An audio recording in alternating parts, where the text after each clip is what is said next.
I'm Christina Sikorsky. I teach art at Corcoran High School. We are here at Lightworks Studio as the final part or field trip of our Educational Foundation grant. This is the IB Visual Art class that's here today, and they're going to be printing their digital art.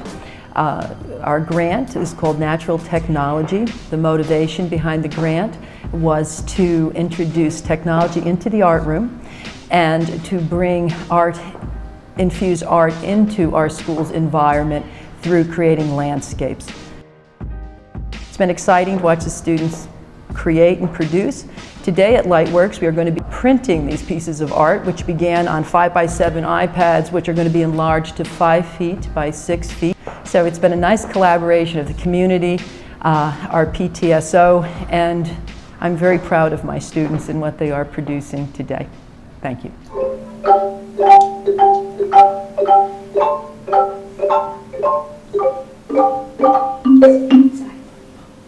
Well, hello, I'm CORI Patterson. I'm the music teacher at Webster Elementary School, and my grant project was Creativity with Music and Movement. And I've been working with the 5th grade students at Webster Elementary School, and they've been using creativity, improvisation, exploration, and their music knowledge in order to create an end-of-the-year performance. We come up with a format for a song, then we perform it and try it out, and then the students discuss with each other what they liked about the piece, maybe what they didn't like. And we go through this process with a variety of songs, and at the end of the year, the students, they'll be choosing the songs from the entire class, or through the whole year, and decide what we want to do for our performance. Students right now from Webster, we're trying out the song My Paddle's Keen and Bright, and we also have a song Snow Day that we've been working on throughout the school year.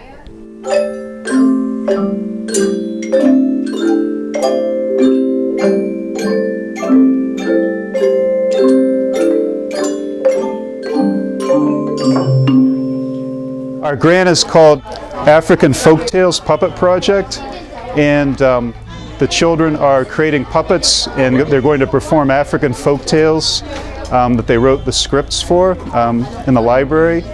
And it's an important project because we're connecting ELA with art through the study of folktales, and also bringing in a multicultural element. They're learning about African culture and African artistic and stylistic influences.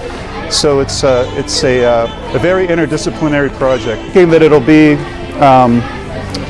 towards the end of April, we would want to be performing our puppet shows, and part of our project is a performance from the Open Hand Puppet Theater. It's a puppet show called The Stone Cutter, and we're also having an artist from Open Hand Puppet Theater come in for a workshop in April as an artist in residence.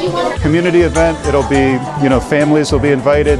They'll be performing them for the other children in the school, the younger grades, and it'll be important, for the students who study folktales in ELA. So, for our African characters, we're using African fabric, kente fabric, and a lot of the students have animal characters too, Anansi the spider, and giraffes and elephants and other African animals. So can really, become very expressive with the hands and so forth.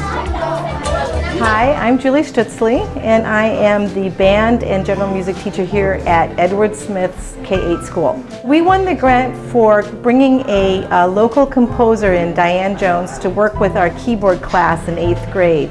And they are going to be creating melodies and composing a song with Miss Diane Jones for our concert band that's going to be presented at the Latin Fire event. It was about having our school work on the Latin culture of music from different disciplines. So we have like the Spanish class has been doing PowerPoint presentations on Latin musicians. We are going to have the kids learn about the Latin styles of music and compose around that type of music. We're going to have our concert band and our jazz band play Latin music, and we also want to put on food and everything. We're going to have a huge event around music and culture of the Latin countries. I'd like to add that I'm very grateful to the Education Foundation for giving us this money to have Diane Jones come in and have the students actually meet a live composer who can tell them how she works in the world. My name is Kathy Kurgan, and I'm a third grade teacher at Roberts School. And my co-teacher and I applied for the grant. We called it Beyond Anti-Bullying. We felt like we wanted to do more than just teach about anti-bullying. We wanted to teach kids about relationships and build relationships, and anti-bullying being part of it. So we've tried to create, and have had some pretty good success, creating a caring classroom and a caring third grade that now is working with the iPads. They had to write their own scripts, and then they had to find research on the internet. They had to research statistics on bullying and how it affects kids their age. And then they are taping and editing their footage. So some kids are taping, some kids are practicing their PSAs, some kids are still writing their PSAs, and some kids are putting the finishing touches on their PSAs. I'd like to thank the EdTech Foundation for funding our grant. It's been a big success, we feel, so far, and the kids have learned a lot, and they're working together as a community, and their PSAs will go out to other folks, and we just really appreciate the opportunity to be able to give the kids this opportunity. Hello, I'm Kelly Molinet. I'm a 7th grade consultant teacher at Danforth Middle School. Our 7th grade team wanted to write a grant to support a book that we read in 7th grade called A Long Walk to Water, about the lost boys of Sudan. So we wrote a grant to bring John Dow, who is a gentleman who is a National Geographic explorer, an author. He is a philanthropist. He runs medical clinics in South Sudan, and we wanted to bring him here to talk about his experiences, to make the book come alive for our kids, and to give them a real-life connection to what they were reading. Even when we told them John Dow was coming throughout the fall when they were reading the book and doing their ELA work, it didn't seem real until he was here. And he's this 6'8", tall, dark African man with this musical accent and this amazing story. And I can't tell you how many times during his presentation in the auditorium, kids looked at me and said, wait, this is really one of the Lost Boys. We had an essay contest with prizes, and the kids' stories were amazing. The teachers sat and read these stories, and we were just amazed at the voices that our kids had, at the things that they had overcome in their own lives, and it really gave us an opportunity to connect more deeply with our students. And then we added the component that the kids would auction these art pieces to raise money for John Dow's Foundation, which builds medical clinics in South Sudan. And the reason why this became the most important part for me is because we talk about how it's better to give than to receive, but we never give kids, and especially urban students, the opportunity to be in the better position, which is the position of the giver. And so in this project, as they auctioned these pieces, they had an opportunity to take something that they're talented at, something that they invested time in, something that was a physical product of the good things that they have inside of them, and they had an opportunity to raise $250 for the South Sudan Foundation. I'm grateful to the Syracuse Education Foundation. At Danforth, we have a lot of challenges, and we don't often have the resources necessary to do really fun stuff. So this grant gave our 7th grade team an opportunity to collaborate, to dream, to come up with crazy ideas and then narrow them down for this grant. We had a great opportunity to work together, and we're inspired to do more because the reactions of the kids, the engagement with the material, the changes we've seen in how they treat one another and how they view their own work here at school has inspired us to think up something bigger next year. Hi everyone, I'm Lisa CROWELL from Nottingham High School, and I am sponsoring the Orange and Blue Ambassador Group today at the Clinton Ice Rink downtown. This is part of our wonderful grant to do an exchange between Syracuse University and Nottingham High School. We have French and Spanish students gathered with students from all over the world from Syracuse University.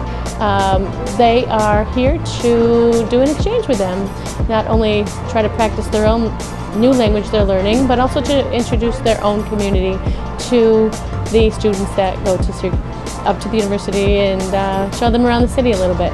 So each month we meet with these students, and we either have mixtures, or today we're doing ice skating. Next month we're going to be doing a baking class at Biscotti Cafe, learn how to make some cakes. We are going to be doing some team building out at Adams Eden Camp, do some corporate bikes out at Onondaga Lake Park, just to name a few of the wonderful events that this fund has been able to provide us with. I picked ice skating because I think that the Clinton Ice Rink downtown is absolutely beautiful. If you actually stand inside the ice rink, it is a old portion of the Erie Canal, and I'm not even sure if all of my Nottingham students know that they're going to be ice skating over the old Erie Canal. And if they look at historical pictures of Syracuse, they will see the canal running through it with these same exact buildings that have been here for hundreds of years. I also hope that they can get over their shyness in the beginning, and usually by the end of our 2 hours with these students, they are exchanging emails and phone numbers and have new friends from all around the world. So thank you to the Educational Foundation. The grant was taking place through time, footprints through time. So the kids are looking at different time periods. So they looked at Egypt, and then they looked at India. They're going to be looking at Rome and Greece and China. And by looking at each of the civilizations, they look at what artifacts they left behind that we've seen and found, and what they left for us in future generations. So they're recreating those artifacts. They had to research them, and then they do a write-up showing where the footprint was, what it was, and then where do we see that footprint today. So it's been able to promote their learning. Right now they're doing a lot of artwork. They create artifacts that they're able to use the materials for, and then we're documenting them creating the artifacts through either the videotape or the photography, so that parents will be able to see the whole learning process that's involved with it. The plaster, the sculptures that they're able to build now, the basket weaving, they have the stuff that they can actually do it correctly. So just having all those things on hand has helped make the quality of work stronger. Hello, my name is Marie Cook, and I'm the music teacher here at Hughes Elementary School.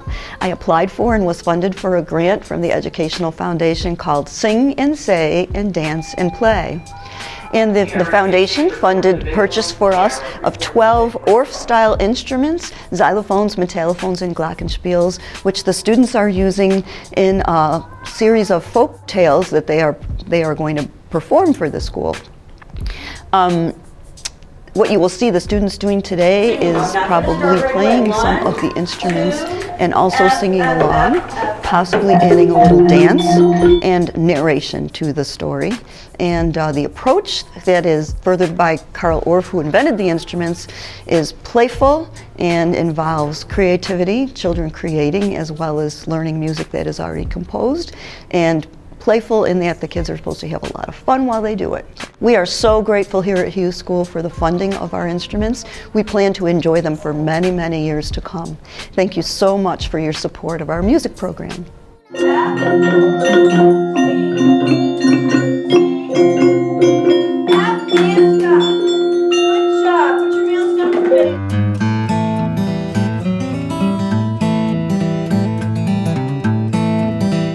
Hi, I'm Maureen Sweeney from Westside Academy at Blodgett. I am a 6th grade science teacher, and my grant was Westside Science Sleuths. Students pose questions that they come up with in their life and in their world, from where's the coldest drinking fountain at WSI, to is our auditorium haunted, to what is the classroom air pollution rate. They then decide if their hypothesis is testable, write a procedure, and come up with how they're going to prove or disprove their theories. And the excitement that they have for science due to this project is absolutely phenomenal. I'd like to thank the Educational Foundation for the 10 iPads and for giving my students the love of science. Every question they have starts with, I wonder.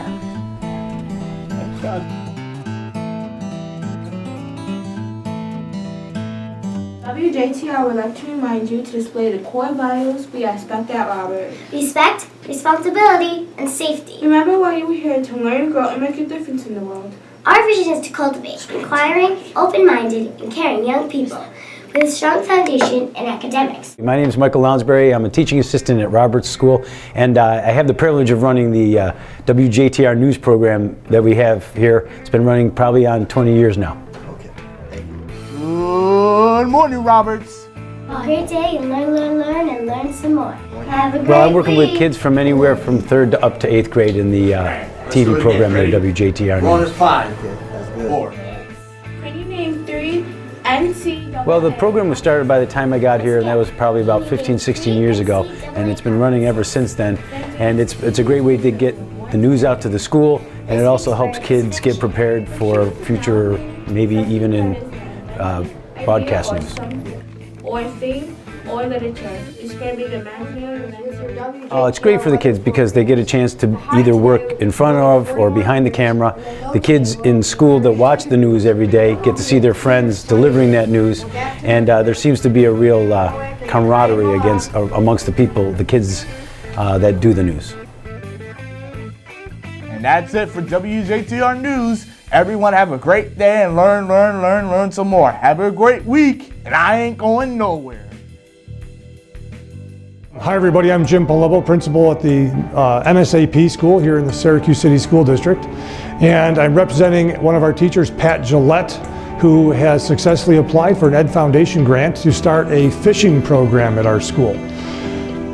At our school, we are trying to teach not just academics, but very good life skills. Social and emotional health is something that we strive for at our building, and we feel that an activity in the outdoors, such as fishing, teaches wellness, and is a lifelong skill that our students can use to keep themselves relaxed, calm, and well throughout their lives.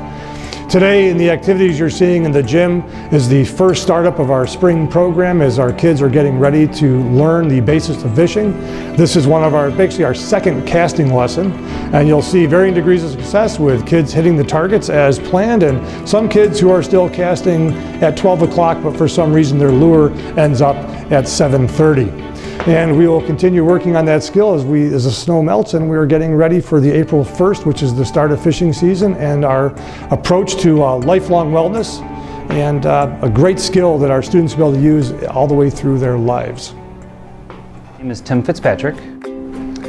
This project came about as I moved over here from the high school, and working with an alternative group of students, I decided that all students should have these opportunities to get involved in STEM activity. Right now, the kids are working on individual projects.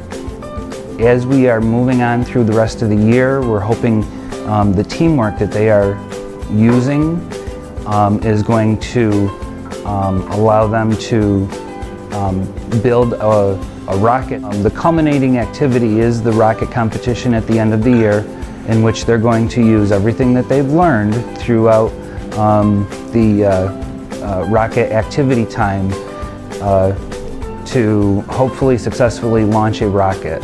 My hope is that in the long run, these students are going to be involved in science, technology programs throughout the high schools. Am I smarter than a 5th grader? Not always.